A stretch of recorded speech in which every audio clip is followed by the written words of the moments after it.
नमस्कार दोस्तों, स्वागत है आप सभी का स्मार्ट इंसान यूट्यूब चैनल में।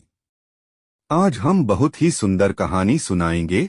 आपके जीवन से जुड़ा हुआ यह कहानी एक किसान की है। कहानी का व्यंग्य इस प्रकार है। एक किसान था जिसके 2 बेटे थे।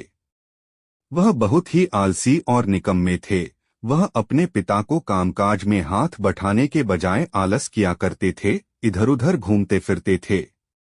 किसान को अपने बेटों की बहुत फिक्र थी। वो सोचते थे कि मेरे मरने के बाद इनका क्या होगा, यह अपना पेट कैसे भरेंगे, अपने परिवार को कैसे संभाल पाएंगे।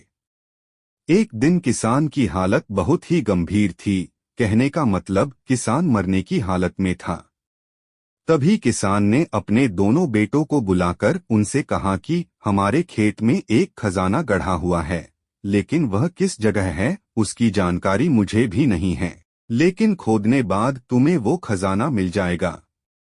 इतना कहकर किसान भगवान को प्यारे हो गए।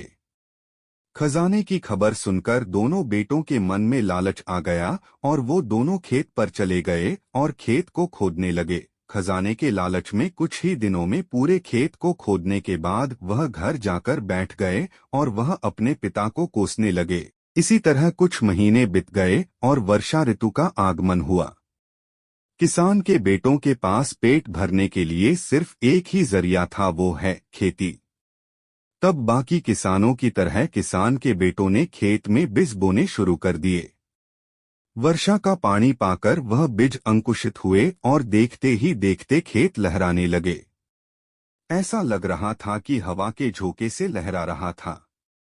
यह देखकर किसान के बेटे बहुत खुश हो गए। उनको समझ आ गया कि परिश्रम ही सच्चा धन होता है, और वो उसी तरह से अपने पिता के शब्दों का मोल भी समझ गए और अपने कामकाज में लग गए।